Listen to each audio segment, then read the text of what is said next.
এই জুলেখা স্বপ্ন দেখেন তার ঘরের চৌকাঠের মধ্যে একজন যুবক, এমন সুন্দর যুবক দাঁড়াইয়া মৃদু মৃদু হাসতেছে। জুলেখা হঠাৎ তার ঘুমটা ভেঙে গেল। ঘুম থেকে ওইটা শুধু যুবকের কল্পনা। হাই হাই, আমি কি দেখলাম? এটা কোনো মানুষ না জিন? এত সুন্দর তো কোনো মানুষ হইতে পারে না। জুলেখা বড় পেরেশান। মুফাসসিরিনে কেরাম বলেন সেই যুবকটা ছিল হযরত ইউসুফ। ইউসুফকে দেখে জুলেখা বড় পেরেশান। হাই হাই, এত সুন্দর মানুষ, এটা যদি মানুষ হয় এরা সারা বিয়ে করতাম। এখন তো তিনি এরকম হয়ে গেলেন, খানাফিনা বন্ধ, চলাফেরা বন্ধ। এইরকম ভাবে তার টেনশন করতে করতে অসুস্থ হয়ে পড়লেন। তার মা বাবা বাদশাহ তাইমুস জিজ্ঞাসা করে বিবাহের কথা, কিন্তু উনি তো উত্তর দেয় না। তার সখীরা বলল, ও জুলেখা, আমাদের কাছে তো বলো, তুমি খানাফিনাও করো না, চলাফেরাও করো না, তোমার মনের মধ্যে কি? আমাদের কাছে বলো, আব্বা আম্মার কাছে না বলতো, আমরার কাছে তো বলবা। জুলেখা সখীদের কাছে বলল, সখীরা, আমি স্বপ্নে যুগে এমন একজন তরুণকে দেখেছি, এত সুন্দর কোন তরুণ আমি দুনিয়াতে আর দেখি নাই। যে সখীরা, এই যুবক যদি মানুষ হইয়া থাকে, তাকে ছাড়া আমি বিবাহ করব না। কিন্তু এই স্বপ্নের যুগের মানুষের টানা ঠিকানা দাও। কই ঠিকানা তো জানি না, খালি দেখছি। এইভাবে বহুদিন পর্যন্ত পেরেশান হইয়া অসুস্থ হয়ে পড়লেন। আরেকদিন তিনি আবার স্বপ্ন দেখলেন। মুফাসসিরিনে কেরাম বলেন অনেক দিন পর আবার স্বপ্ন দেখলেন।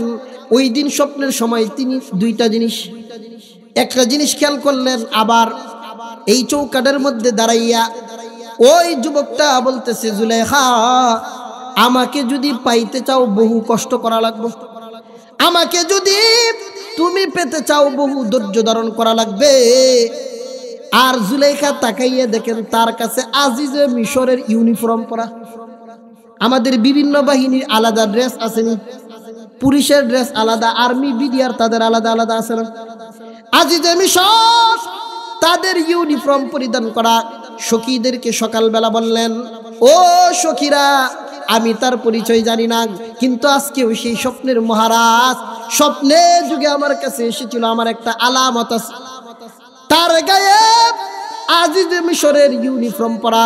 আমার আব্বাকে জানায়া দাও, বাবা তাইমুসকে জানায়া দাও, আজিজে মিশরকে ছাড়া আমি কাউকে বিবাহ করব না। 7 বছর বয়স। বলছিলাম 3টা বর্ণনা আছে। কোন বর্ণনায় 7 বছর, কোন বর্ণনায় 13 বছর, কোন বর্ণনায় 19 বছর। আমরা আলোচনাটা শুরু করেছিলাম 7 বছর ধরে, মনে আছে না সবার? স্বপ্ন থেকে উঠে ইউসুফ আলাইহিস সালাতু ওয়াস সালাম তার আব্বাকে কি বলেছিলেন আল্লাহ বলেন, ইয ক্বালা ইউসুফু লিআবিহি ইয়া আবাতি ইন্নী রাআইতু আহাদা আশারা কাওকাবান ওয়াশ-শামসা ওয়াল কামারা রাআইতুহুম লি সাজিদিন। আল্লাহ পাক রব্বুল আলামিন বলেন, ও দুনিয়াবাসী স্মরণ করো, হে নবী স্মরণ করুন ওই সময়ের কথা।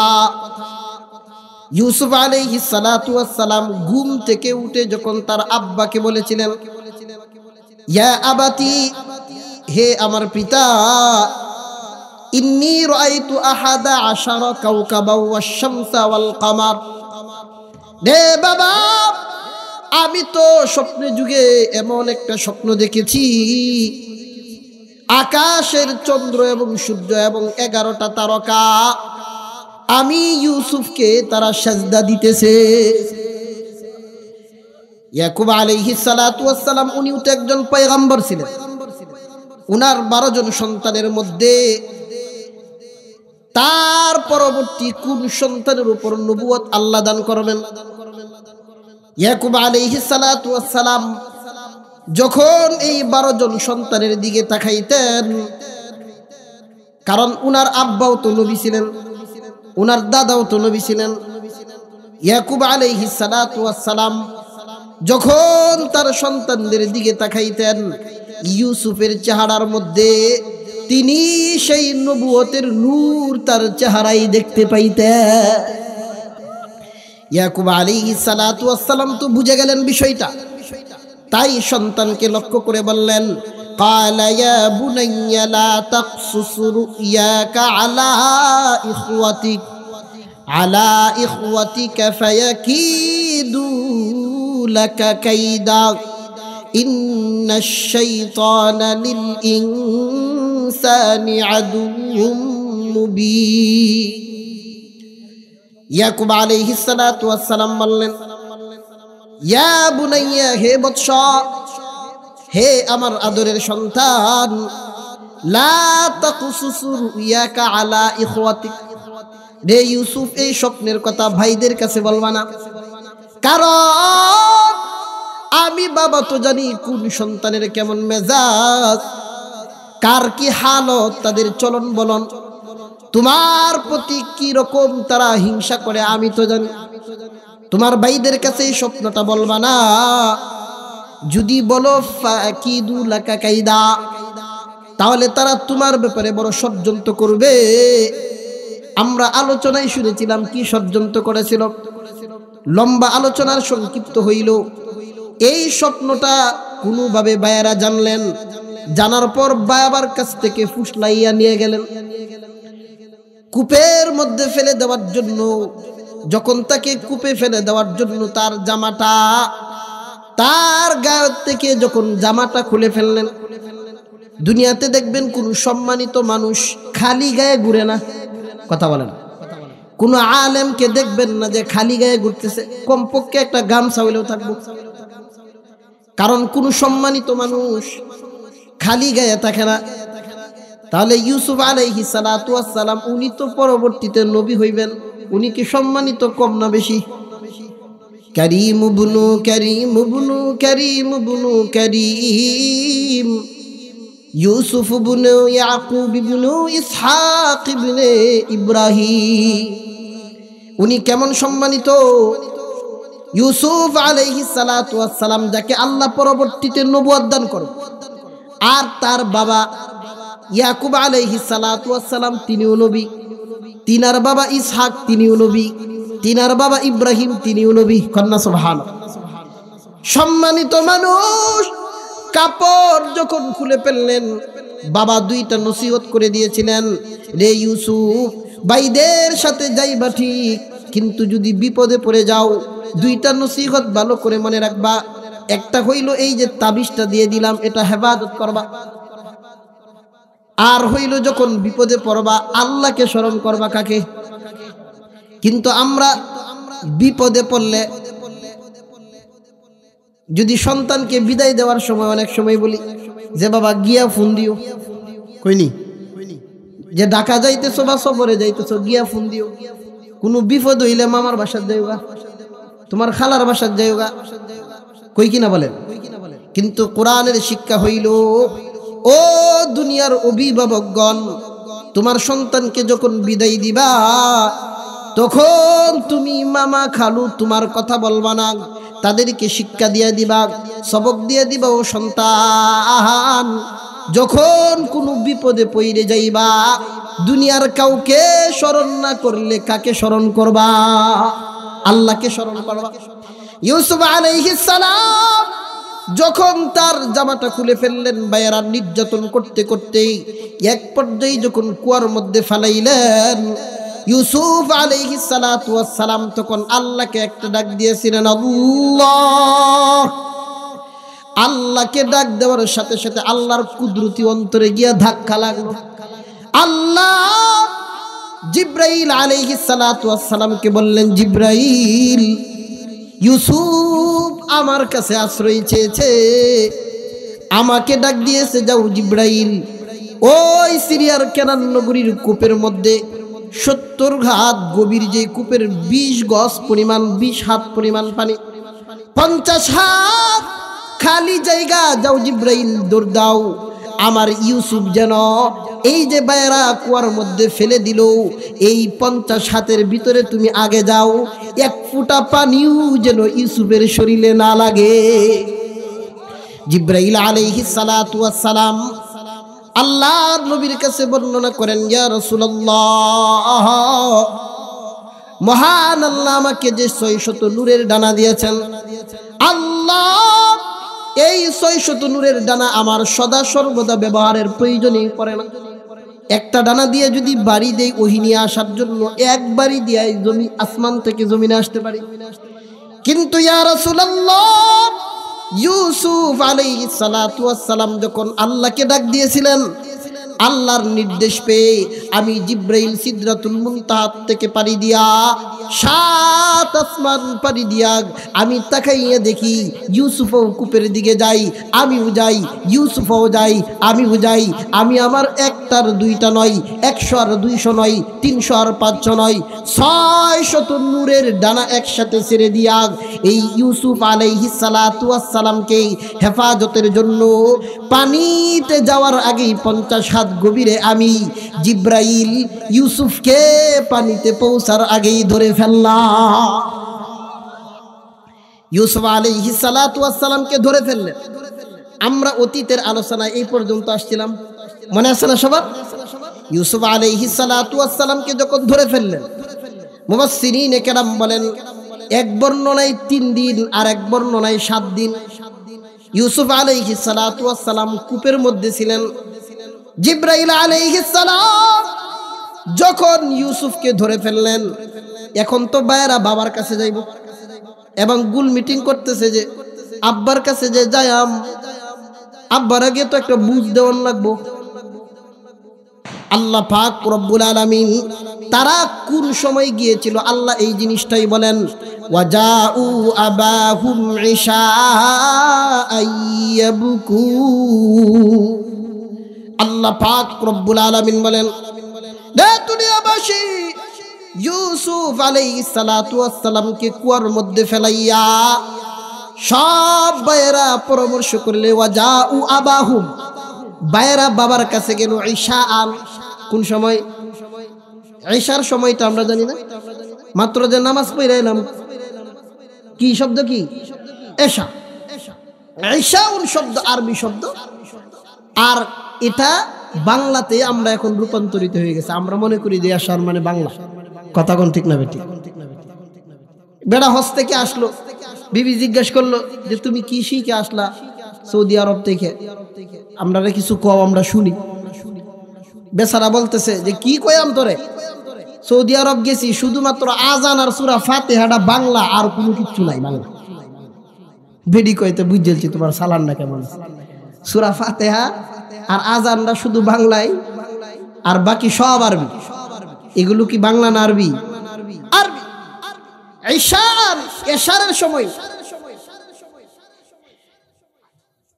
ঈশা ইয়াবকুন, বাকা ইয়াবকু মানে হইছে ক্রন্দন করা, বাবের কান্না। কারণ ওরা তো সত্যিকারে বাই হারানোর ব্যথা না, কিন্তু একটা জিনিস বুঝেন, সজাগকে গুমজাটারে বলে। কেউ যদি সজাগ তাইকে মুঞ্জে থাকে, ওরা বাস দেবারে উঠবো, আর যদি গুমো থাকে ডাক দিলে শুন। কথা কোন ঠিক না বেটি? তো কোনো কষ্টের কারণে যেই কান্নাটা হবে, এর থেকে বাবের কান্নার ভাব সপ্তাহ আরো বেশি হয়ে গেছে। তারা কান্না করতে করতে রাতের বেলা বাবার কাছে গেল কিভাবে, এবং গিয়ে কি বলল? প্রথমে কি বলল আল্লাহ বলেন, ক্বালু ইয়া আবানা ইন্না যাহাবনা নাস্তাবিকু ওয়া তারাকনা ইউসুফা ইনদা মাতাইনা ফাআকালাহু الذئب ওয়ামা আনতা বিমুমিনিন লানা ওয়ালাউ কুন্না সাদিকিন। তারা বলতে লাগলো, হে আমাদের পিতা, ইন্না যাহাবনা নাস্তাবিকু, আমরা দৌড় প্রতিযোগিতা দিয়েছিলাম, দৌড় প্রতিযোগিতা। আব্বা, আমরা দৌড় প্রতিযোগিতা দিয়েছিলাম। ওয়া তারাকনা ইউসুফা ইনদা মাতাইনা, আর আমাদের ভাই ইউসুফকে আমাদের সামানাপত্রের কাছে রেখেছিলাম। তাকে পাহারাদার রেখে আমরা দৌড়াদৌড়ি করছিলাম, দৌড় প্রতিযোগিতা দিয়েছিলাম, কিন্তু আমরা প্রতিযোগিতার থেকে এসে দেখলাম ফাকালা হুযিব, আপনি যেই সন্দেহ করেছিলেন মনের মধ্যে যেই জিনিসটা আসলে ওরা বাগে খায়, আমরা দৌড় প্রতিযোগিতার থেকে এসে দেখি আমাদের ভাই ইউসুফরে বাগে খায়ালছে। আব্বা, আপনি তো আমাদেরকে বিশ্বাস করবেন না, আমরা ভালো করে জানি। তারা নিজেরাই বলে, কারণ ওরা কেমন আসামি ওরা তো জানে যে বাপের সাথে অন্য সময়ের আচরণ জানে না, এই জন্যই তারাই বলে ওয়ামা আনতা বিমুমিনিন লানা ওয়ালাউ কুন্না সাদিকিন। ও আব্বা, আমরা যদিও সত্যবাদী কিন্তু আপনি তো বিশ্বাস করতেন না। আব্বা, আপনি তো বিশ্বাস করবেন না, এই জন্য আমরা একটা প্রমাণ নিয়ে আসলাম। আব্বা বললেন কি প্রমাণ? এবার তারা বলতেছে ওয়াজাউ আলা কামিসিহি বিদামিন কাযিব, মিথ্যা রক্ত মিশ্রিত করে একটা বকরি জবাই করে জবাইকৃত বকরির রক্ত মাখাইয়া যেই জামাটা খুলছিল ওই জামার মধ্যে বড়াইয়া নিয়ে বলতেছে আব্বা, এই যে দেখেন ইউসুফের জামা। তাকে যখন বাগে খেয়ে ফেলতেছে আমরা খুব জোরালো ভাবে, আমরা 10 ভাই খুব জোরালো ভাবে অনেক কুস্তি করে তার কাছ থেকে জামাটা খুলে রাখছি। ইয়াকুব আলাইহিস সালাতু ওয়াস সালাম বললেন কোথায় দেও, আমার কাছে জামাটা দেও। যখন জামাটা নিয়ে খুললেন দেখলেন কোনো সিরাও নাই, বুতাম সুন্দরভাবে খোলা।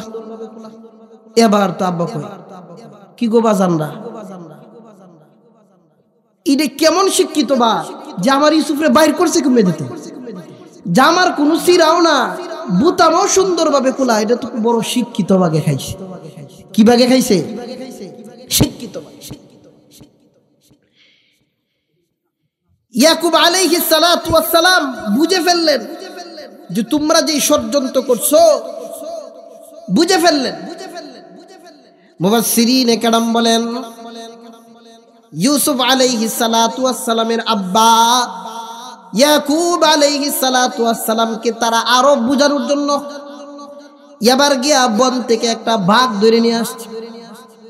যেই যুগে যিনি নবী হন সবচেয়ে বেশি জ্ঞানী হন, ইয়াকুব আলাইহিস সালাতু ওয়াস সালামের কাছে বাঘ যখন ধরে নিয়ে আসলো, বাবা আগাইতেছে বাঘের দিকে, সন্তানটাকে আব্বা বাঘে তোমার কামড় দিব, আগাইও না। কিন্তু উনি যে নবী, যেই যুগে যিনি নবী হন শুধু মানুষের না সবার, কথা বলে না, মানুষ হইয়া মানুষ নবী না চিনলেও বনের পশু চিনে কিনা বলেন। ইয়াকুব আলাইহিস সালাম বাঘকে প্রশ্ন করলেন, এক বর্ণনায় এসেছে বাঘকে জিজ্ঞাসা করলেন ও বাঘ, আমার ইউসুফ তোমার এমন কি ক্ষতি করছিল, আমার ইউসুফরে তুমি কেন খাইলা? এক বর্ণনায় এসেছে বাঘটা আল্লাহর কাছে ফরিয়াদ করতেছে জিহ্বাটা বের করে করে, আল্লাহ তোমার নবীর সামনে আমাকে অপমানিত করবা না, আল্লাহ তুমি যদি আমার জবানটা খুলে দিতা তাহলে আমি সত্যটা স্বীকার করতাম।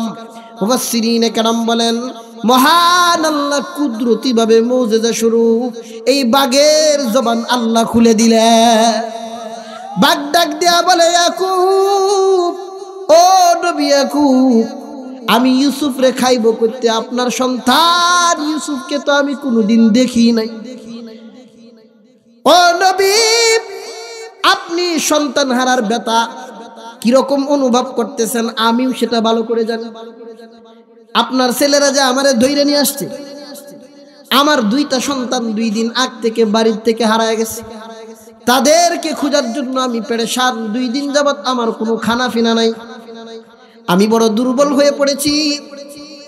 তাদেরকে খুঁজতে খুঁজতে হয়রান হয়ে দুর্বল হইয়া আমি যখন পড়ে আসছি, দুর্বল পাইয়া আমারে ধরে নিয়ে এসে, ও নবী আমি আপনার সন্তানকে খাই নাই।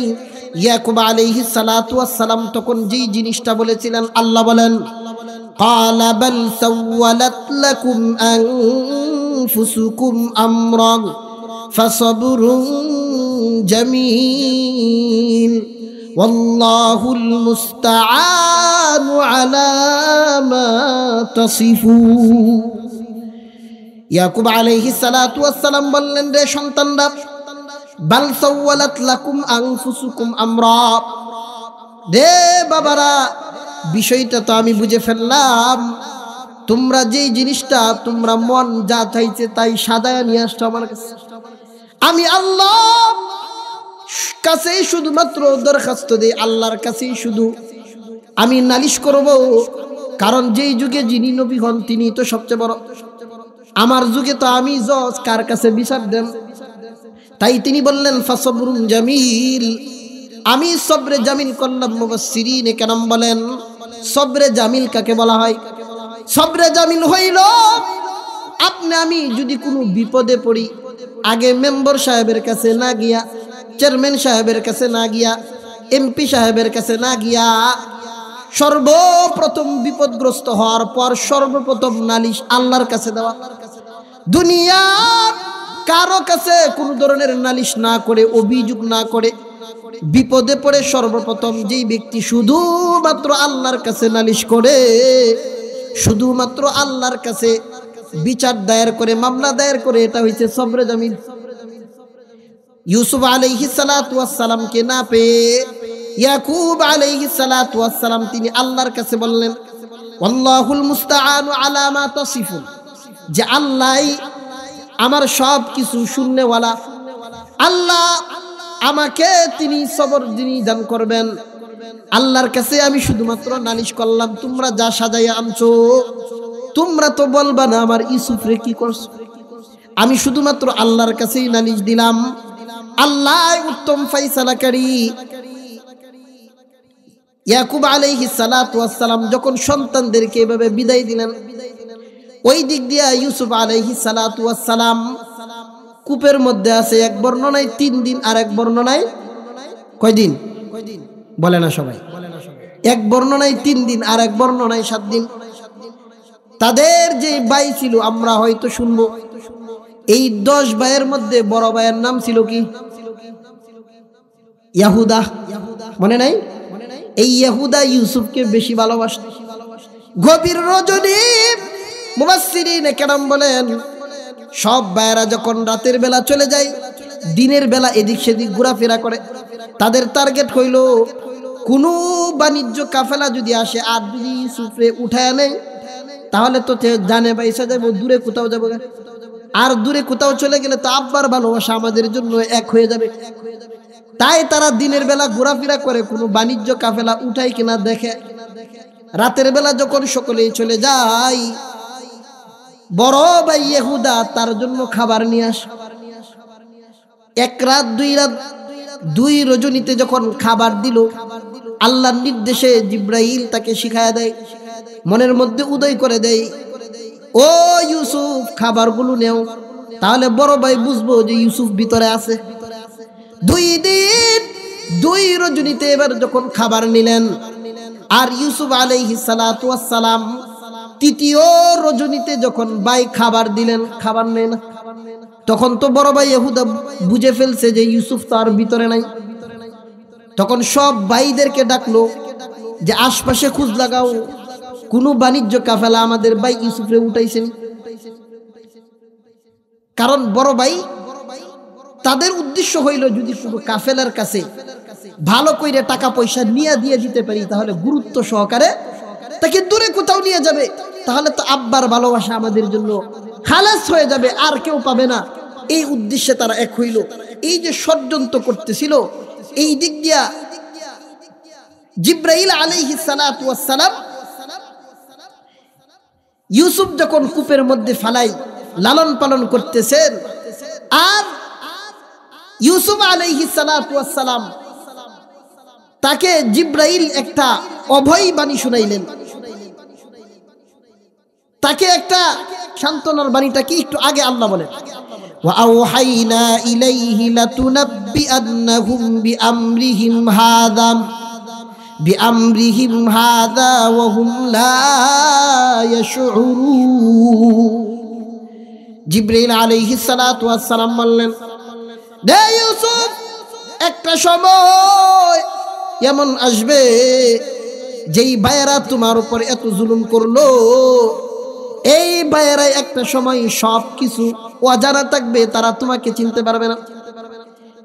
বিআমরিহিম হাযা ওয়া হুম লা ইয়াশউরুন। এই বিষয় সম্পর্কে একটা সময় মহান আল্লাহ তোমার অবস্থা এমন তৈরি করে দিবেন, তারা তোমাকে চিনতে পারবে না। একটা সময় ভিক্ষার ঝুলি নিয়ে তোমার সামনে দাঁড়াইবে। ইউসুফ আলাইহিস সালাতু ওয়াস সালামকে এইভাবে সান্ত্বনা দিয়ে দিয়ে তৃতীয় রজনীতে যখন একটা ব্যবসায়ী কাফেলা, মুফাসসিরিনে কেরাম বলেন যেই কাফেলার সর্দারের নাম ছিল মালিক ইবনে জাস। এই মালিক ইবনে জাস মালিক সওদাগর বইল রাখত। তদানীনকাল সময় ব্যবসার যে সিরিয়া ছিল মিশরের কেনা, সিরিয়ার থেকে, সিরিয়া বিশাল বড় বাজার, বিশাল বড় মার্কেটিং। মিশর থেকে তারা বিভিন্ন পণ্য নিয়ে আসতো এই বাজারের মধ্যে, আবার বিক্রি করে এখান থেকে বিভিন্ন পণ্য যেগুলো তাদের এলাকায় নাই নিয়ে ব্যবসা করত। এই মালিক ইবনে জাস, মালিক সওদাগর এই বাইপাস রুটে যেখানে ইউসুফকে কুয়ার মধ্যে ফালাইছে, পরিত্যক্ত একটা রাস্তা, মেন রোডের মধ্যে ফালাই নাই। আমাদের নেমতপুর যাওয়ার জন্য একটা মূল রাস্তা আছে কিনা, আবার এই দিক দিয়ে যদি দিগর কল্লার ভিতর দিয়ে গেলে গুলচত্বর যাওয়া যায় বলি, এইরকম বাইপাস রোডে মালিক সওদাগর বলে আমরা যদি মেন রুট দিয়ে যাই তাহলে অনেক দেরি হবে। মালিক সওদাগর তার কাফেলাদেরকে বলল, ও কাফেলার বাসী, ও কাফেলার দল, তোমরা আমার সাথে চলো, আমি বাইপাস দিয়ে যাই। এই রাস্তাটা আমি পুরাতন ব্যবসায়ী হওয়ার কারণে আমার চিনা আছে। এখানে একটা বড় কুয়া আছে, অনেক দিন পর্যন্ত গেলে হয়তো এখানে পানি পাইব। মহান আল্লাহ এমন সুন্দর করে জিনিস গঠাইলেন, এমন সুন্দর করে এই ঘটনা ঘটাইলেন। মালিক ইবনে জাস এই কূপের পাশে আইসা তিনি তাবু ফেললেন। তখন তো আর গ্যাস আর সিলিন্ডার ছিল না। একদলকে বললেন তোমরা লাকড়ি দিয়ে রান্না শুরু করো আর আমি যাই কূপ থেকে পানি নিয়ে আসি। মালিক ইবনে জাস, মুফাসসিরিনে কেরাম বলেন যখন তারা পানি উঠানোর জন্য যখন বালতি নিয়ে গেল, আল্লাহ এই জিনিসটাই বলেন ওয়াজাআত সাইয়ারাতুন ফাআরসালু ওয়ারিদাহুম ফাআদলা দালওয়া।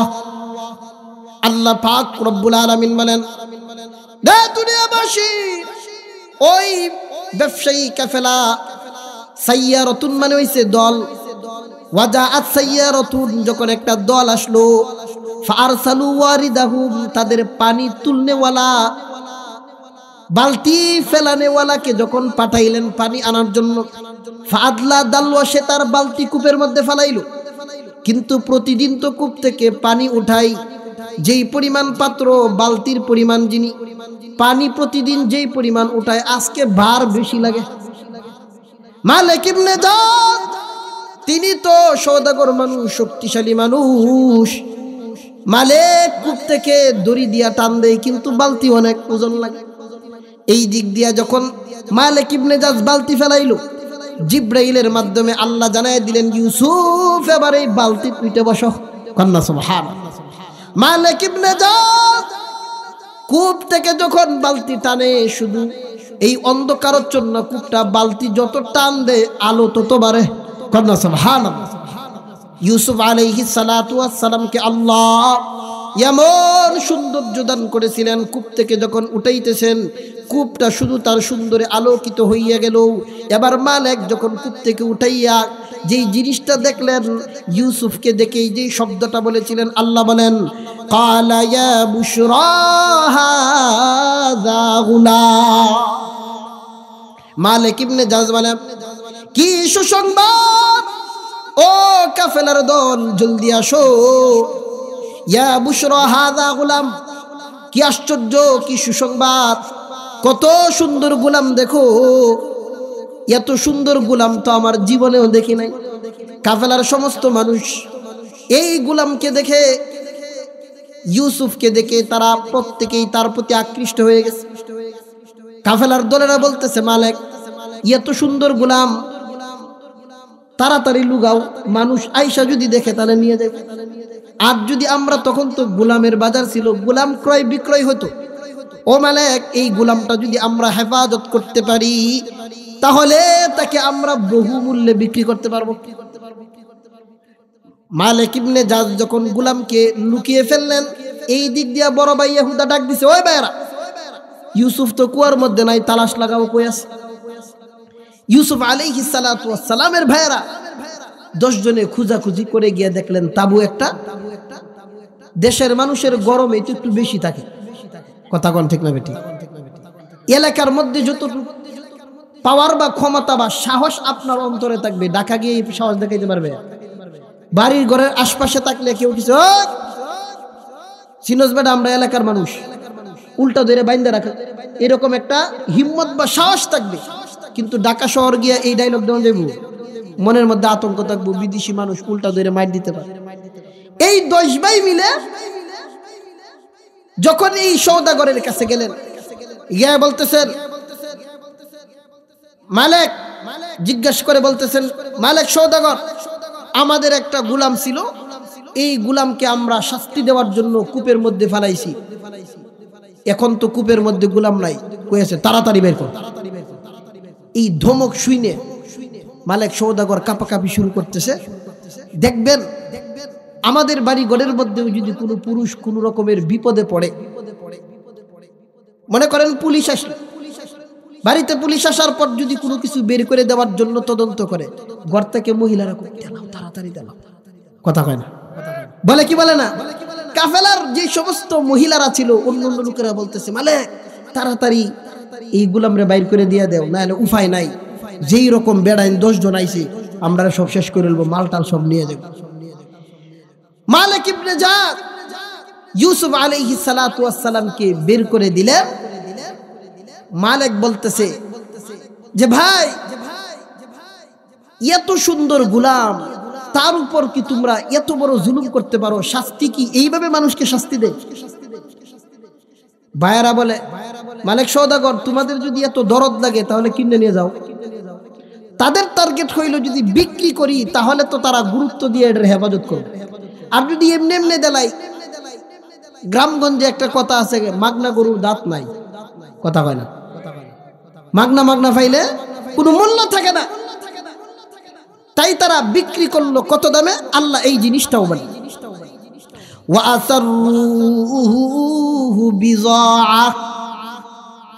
ভাইরা এই ইউসুফকে তাদের কাছে বিক্রি করে দিল। মালিক ইবনে জাদ বললেন, ও ভাইরা, এই গোলাম কেনার মতো আমাদের কোনো টাকা পয়সা নাই, আমাদের বাড়ি তো মিশর, মিশর থেকে সিরিয়া আসলাম ব্যবসা বাণিজ্য করে, আবার যেই টাকা পয়সা ছিল এটা দিয়ে তো আবার মাল সামানা কিনে ফেলছি। ভাইরা বলল, ও মালিক, তোমাদের কাছে যাই আছে তাই দাও, এই দামেই বিক্রি করে দেব। মুফাসসিরিনে কেরাম বলেন, বিজআ শব্দের অর্থ হইছে গনা গণিত কয়েক দিরহাম। ওয়াশারাউহু, আল্লাহ বলেন ওয়াশারাউহু, তারা তাকে বিক্রি করলো বিতামানিন বাখসিন দারাহিমা মা'দুদা। মা'দুদা শব্দের অর্থ হইছে গনা গণিত কয়েক দিরহাম। তদানীনকাল সময়ের একটা হিসাবের প্রথা ছিল। মুফাসসিরিনে কেরাম বলেন 20 দিরহামের উপরে হইলে পাল্লার মাপ, আর 20 দিরহামের কম হইলে গণাগণিত। ডিমের আলি কি মাইপে দেয় না গণ্যে, কথা বলে না।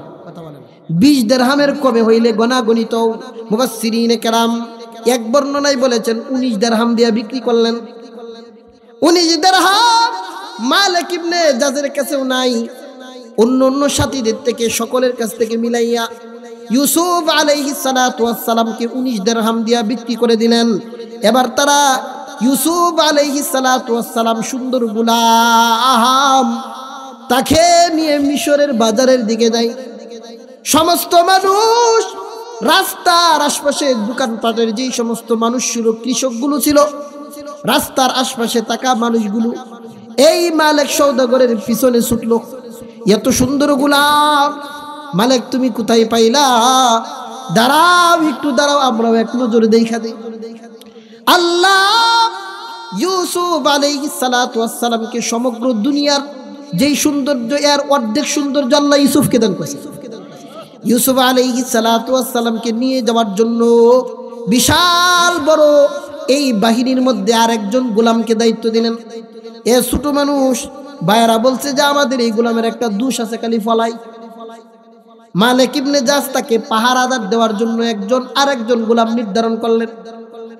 এই ছোট ইউসুফ নামক গোলামকে তুমি মিশর নগরীতে পৌঁছা পর্যন্ত তার জিম্মাদারি তাকে দেখে দেখে রাখবা।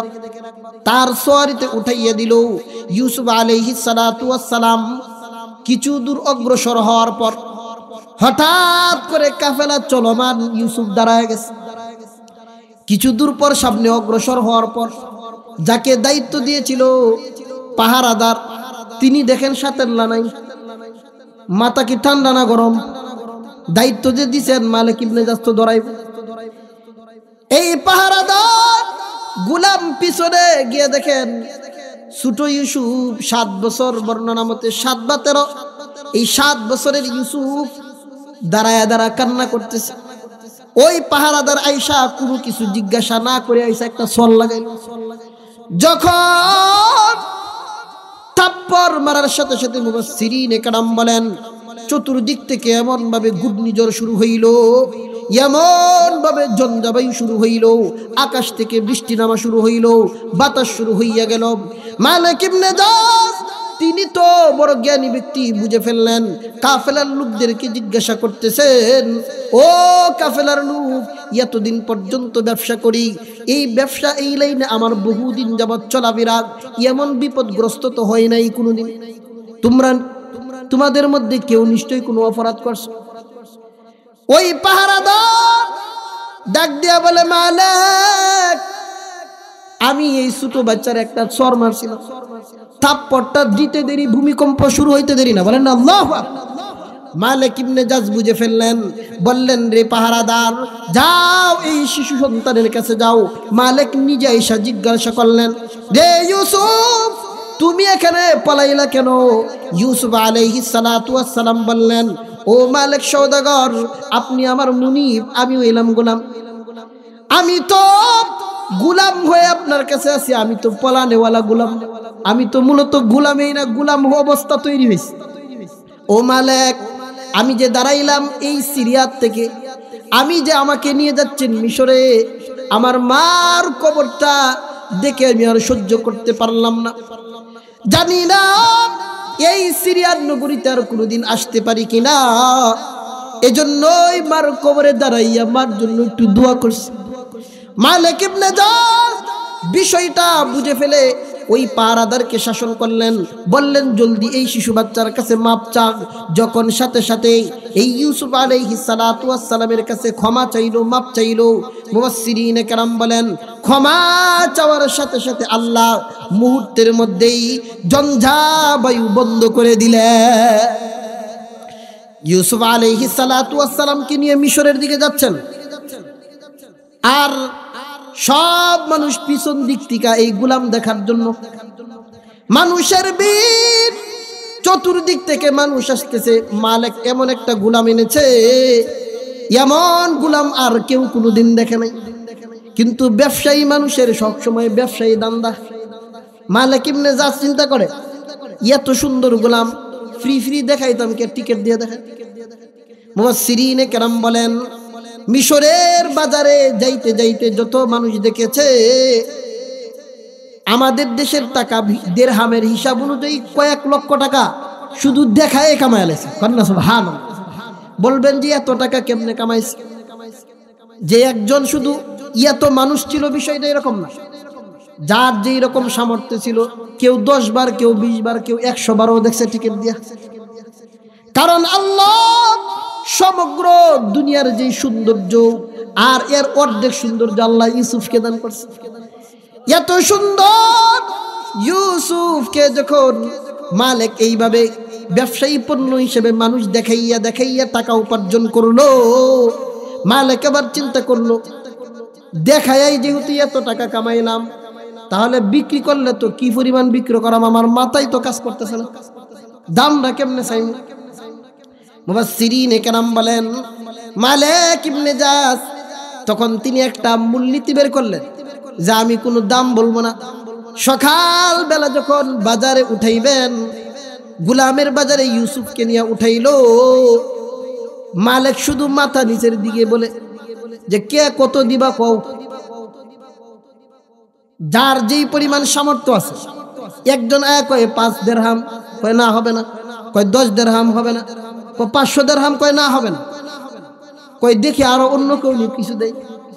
উনার শুধু জবান দিয়ে এক কথাই যে এর থেকে বেশি কেটা দিতে পারবা বা কে কত দিবা বলো।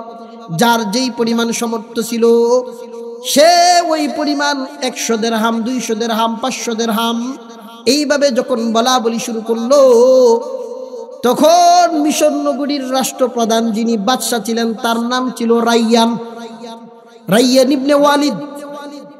তিনি ছিলেন বাদশা। আর উনার যে প্রধান উজির ছিলেন, প্রধানমন্ত্রী ছিলেন, উনার নাম ছিল কিতফিন। ওনার নাম কি? মিশর নগরীর বাদশার নাম কি? রাইয়ান। মূল বাদশার নাম কি? রাইয়ান ইবনে ওয়ালিদ। আর প্রধানমন্ত্রী যিনি উনার নাম ছিল কিতফিন, যার উপাধি ছিল আজিজে মিশর। প্রধানমন্ত্রী, বাংলাদেশের প্রধানমন্ত্রী, উনার নাম কি? প্রধানমন্ত্রী না ডক্টর ইউনূস? কথা বলেন। ইউনূস হচ্ছে উনার নাম, উপাধি কি? প্রধানমন্ত্রী। এই কিতফিন যিনি প্রধানমন্ত্রী ছিলেন তার উপাধি ছিল আজিজে মিশর। আমাদের বাংলাদেশে যেই রকম প্রধানমন্ত্রী, ব্যক্তির আসল নাম ঠিক আছে কিন্তু উপাধি কি? প্রধানমন্ত্রী। আর তদানীকাল সময়ের প্রধানমন্ত্রীর নাম ছিল প্রধানমন্ত্রী না, মানে প্রধানমন্ত্রীর মতন উপাধি ছিল আজিজে মিশর। তাহলে আজিজে মিশর কি নাম না উপাধি? মনে রাখেন, এটা উপাধি, পরে কাজে লাগবে, এই জন্যই বাঙ্গি বললাম। এই আজিজে মিশর যিনি ছিলেন, মিশরের বাদশা রাইয়ানের অধীনস্থ প্রধান মন্ত্রী আজিজে মিশরের এক গুলাম, এই গুলামের বাজারে আইসা এই হালত দেখে আজিজে মিশরকে গিয়া বলতেছে, দে আজিজে মিশর, মালিক ইবনে জাজ এমন একটা গুলাম বাজারে নিয়ে আসছে, এমন গুলাম মিশর নগরীর মানুষ আর কোনোদিন দেখে নাই। এত সুন্দর গুলাম, তাকে কেনার জন্য যার যেই পরিমাণ টাকা পয়সা, যার যেই পরিমাণ অর্থ সম্পদ আছে, তাকে কেনার জন্য বড় পাগল। আজিজে মিশর বলে, তাই নাকি? তাহলে আমার ঘোড়াটাও বের কর, আমিও এক নজরে দেখে আসি। আজিজে মিশর রাজমহল থেকে বের হয়ে যখন গুলামের বাজারে ঢুকলো, এক নজর দেখার সাথে সাথে উনি বুঝে ফেললেন যেটা কোনো স্বাভাবিক গুলাম না। আব্দুল্লাহ ইবনে আব্বাস রাদিয়াল্লাহু তাআলা আনহু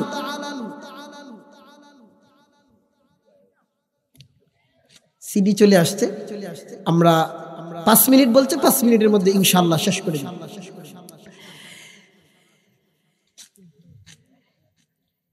মালিক ইবনে জাজ এই গুলাম বিক্রি করবেন। ইউসুফ আলাইহিস সালাতু ওয়াস সালাম গুলাম হয়ে আসেন।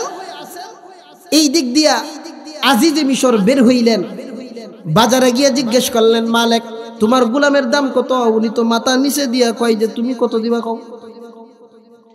আজিজে মিশর বললেন, রে মালিক ইবনে জাজ, তুমি ছায়া দেখছো নি আমি কেডাইছি? তোমার জিনিস তুমি দাম চাইবা, আমি কইতাম কি? মালিক ইবনে জাজ তাকায় দেখেন যে আজিজে মিশর, এখন তো দাম বলে আর কোনো না বলে তো কোনো উপায় নাই। মালিক বলে, ও আজিজে মিশর, আমার এই গুলাম যদি তুমি কিনতে চাও তাহলে আমাকে 3 পাল্লা জিনিস দিতে হবে। আমার গুলাম উঠাইবো 1 পাল্লাই, সমপরিমাণ স্বর্ণ উঠাইবা 1 পাল্লা। কন্যা সুবহানাল্লাহ। আমার গুলাম উঠাইবো 1 পাল্লাই, 1 পাল্লা পরিমাণ রূপা উঠাইবা। আমার গুলাম আবার নামাইবো, আবার গুলাম উঠাইবো, 1 পাল্লা পরিমাণ রেশমি কাপড় দিবা।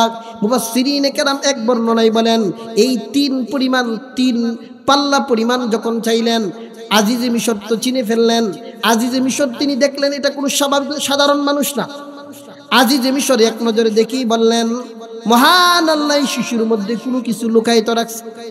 বলতেছিলাম আব্দুল্লাহ ইবনে আব্বাস তাফসীর ইবনে কাসিরের এক বর্ণনায় বলেছেন যে দুনিয়ার মধ্যে আল্লাহ এমন চক্ষুষ্মান ব্যক্তি 3 জনকে দান করেছিলেন। এই আজিজে মিশর আরেকজন হইল শুআইব আলাইহিস সালাতু ওয়াস সালামের মেয়ে, যার ঘটনা হয়তো আমরা শুনে থাকলে জানা থাকবে। যেই মেয়ে বলছিল শুআইবকে, ও আব্বা, এই মুসা এর গোলাম রাইখে দাও, আমরা বাড়ি কাজে লাগবো। আব্দুল্লাহ ইবনে আব্বাস রাদিয়াল্লাহু তাআলা আনহু বলেন, ওই শুআইব আলাইহিস সালাতু ওয়াস সালামের মেয়েকে আল্লাহ এই রকম চক্ষু দান করেছিলেন। আর আমাদের দ্বিতীয় খলিফা আবু বকর সিদ্দিককেও আল্লাহ এমন চক্ষু দান করেছিলেন।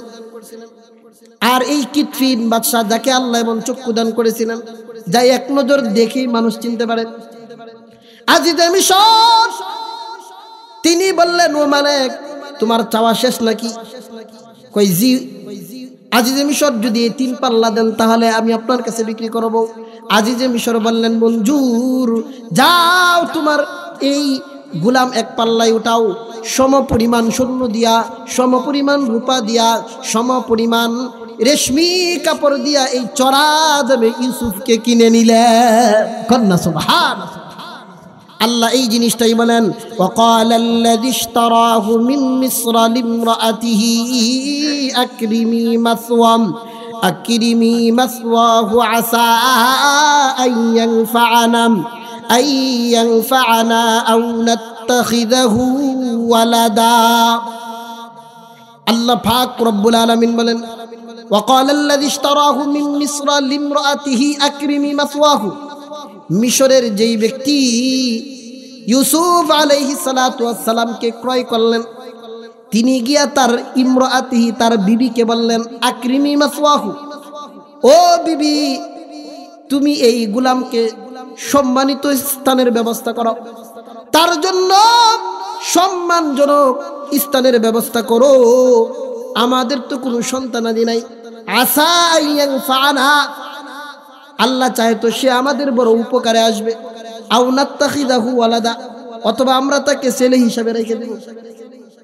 আল্লাহ পাক রব্বুল আলামিন বলেন, ওয়া কাযালিকা মাক্কান্না লিইউসুফা ফিল আরদ, এভাবেই আমি আল্লাহ ইউসুফকে কূপ থেকে উঠাইয়া রাজমহলে অবস্থান করাইলাম।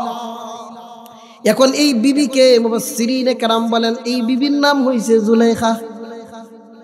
আমরা যে জানি ইউসুফ জুলাইখার ঘটনা, মাত্র নামও আইলাম, মাত্র কোন পর্যন্ত আসলাম, মাত্র জুলাইখারে গিয়ে পাইলাম।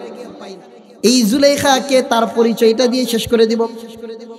জুলাইখা, তার বাবার নাম হচ্ছে তাইমুস, তিনি একজন রাষ্ট্রপ্রধান। মিশর নগরীর পার্শ্ববর্তী দেশ এই তাইমুস নামক বাদশাহ, তার মেয়ে, একমাত্র মেয়ে জুলাইখা, তিনি তদানীনকাল সময়ের সবচেয়ে বড় সুন্দর রমণী। এই জুলাইখা, তার বয়স বৃদ্ধি হইতেছে, চতুর্দিক থেকে বিবাহের প্রস্তাব, কিন্তু তিনি বিবাহে রাজি হন না।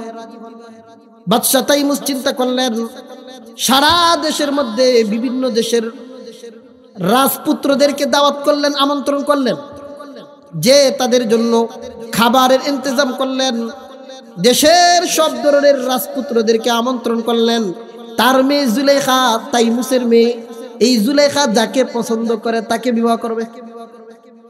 ওই রাতে মুফাসসিরিনে কেরাম বলেন, জুলাইখা একটা স্বপ্ন দেখলো। স্বপ্ন, এই জুলাইখা স্বপ্ন দেখেন, তার ঘরের চৌকাটের মধ্যে একজন যুবক, এমন সুন্দর যুবক, দাঁড়াইয়া মৃদু মৃদু হাসতেছে।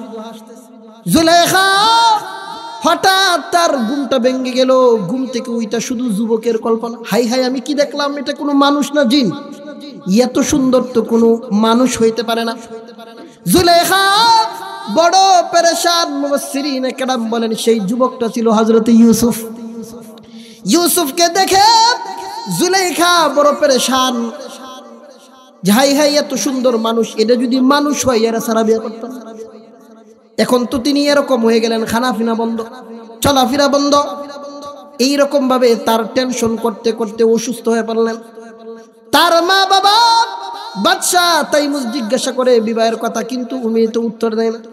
তার সখীরা বলল, ও জুলাইখা, আমাদের কাছে তো বলো, তুমি খানাফিনাও করো না, চলাফেরাও করো না, তোমার মনের মধ্যে কি, আমাদের কাছে বলো, আব্বা আম্মার কাছে না বলতো, আমরার কাছে তো বলবা। জুলাইখা সখীদের কাছে বলল, সখীরা, আমি স্বপ্নের যুগে এমন একজন তরুণকে দেখেছি, এত সুন্দর কোন তরুণ আমি দুনিয়াতে আর দেখি নাই। যে সখীরা, এই যুবক যদি মানুষ হইয়া থাকে, তাকে ছাড়া আমি বিবাহ করব না। কিন্তু এই স্বপ্নের যুগের মানুষের তাহলে ঠিকানা দাও। কই ঠিকানা তো জানি না, খালি দেখছি। এইভাবে বহুদিন পর্যন্ত পেরেশান হইয়া অসুস্থ হয়ে পড়লেন। আরেকদিন তিনি আবার স্বপ্ন দেখলেন। মুফাসসিরিনে কেরাম বলেন অনেক দিন পর আবার স্বপ্ন দেখলেন। ওই দিন স্বপ্নের সময় তিনি দুইটা জিনিস, একটা জিনিস খেয়াল করলেন, আবার এই চৌকাঠের মধ্যে দাঁড়াইয়া ওই যুবকটা বলতেছে, জুলেখা আমাকে যদি পাইতে চাও বহু কষ্ট করা লাগবে, আমাকে যদি তুমি পেতে চাও বহু ধৈর্য ধারণ করা লাগবে। আর জুলেখা তাকাইয়া দেখেন তার কাছে আজিজে মিশরের ইউনিফর্ম পরা। আমাদের বিভিন্ন বাহিনীর আলাদা ড্রেস আসেনি, পুলিশের ড্রেস আলাদা, আর্মি বিডিআর তাদের আলাদা আলাদা আছে না?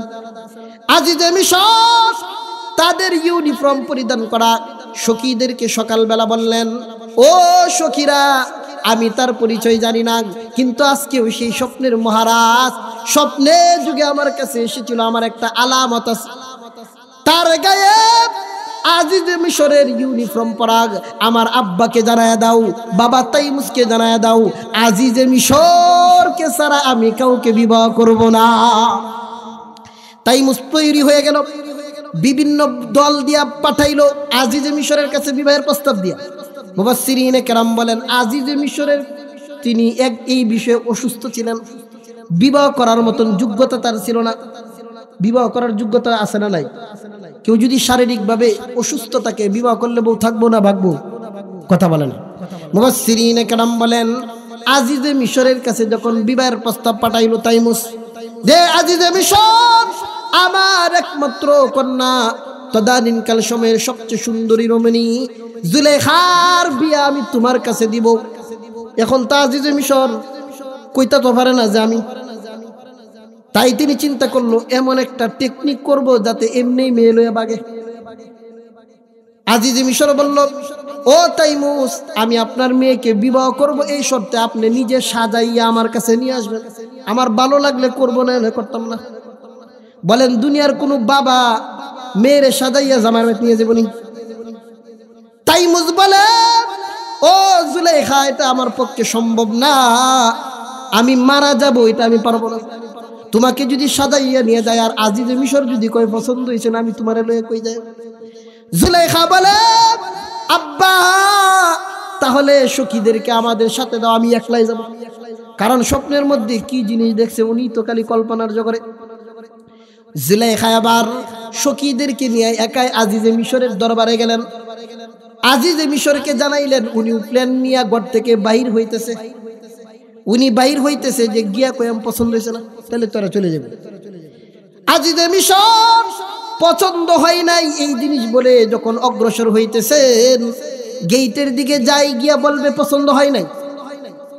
আজিজে মিশর যখন সামনে অগ্রসর হয়, জুলেখা তাকায় দেখে স্বপ্নের যুগে ড্রেস পরিধান করা ছিল। স্বপ্নের যুগে যেই যুবককে যেই পোশাক পরিধান করা অবস্থা দেখেছিল, তাকায় দেখেন ড্রেসটি কিন্তু চেহারার মিল নাই। পোশাক তো ঠিক আছে, চেহারা। জুলেখা বড় পেরেশান। এই দিক দিয়ে আজিজে মিশর এক নজর যখন জুলেখাকে দেখলো, জুলেখা তিনি তো কোনো সাধারণ রমণী না, তিনি তো ভবিষ্যতের নবীর স্ত্রী হবেন। আল্লাহ তাকেও তো এমন সৌন্দর্য দান করেছিলেন, যুগশ্রেষ্ঠ রমণী। এই জুলেখা এক নজর আজিজে মিশর যখন দেখলেন, উনি যে চিন্তা করে আসতেছে যে গিয়া না করব পছন্দ হয় নাই, দেখেই বলতেছে যে আমি বিবাহ করব। কি বলতেছে? এখন জুলেখা তো পড়ছে যে স্বপ্ন যুগের পোশাক ঠিক, চেহারা তো ঠিক নাই। সখীরা তাকে বুঝাইয়া বলল, ও জুলেখা,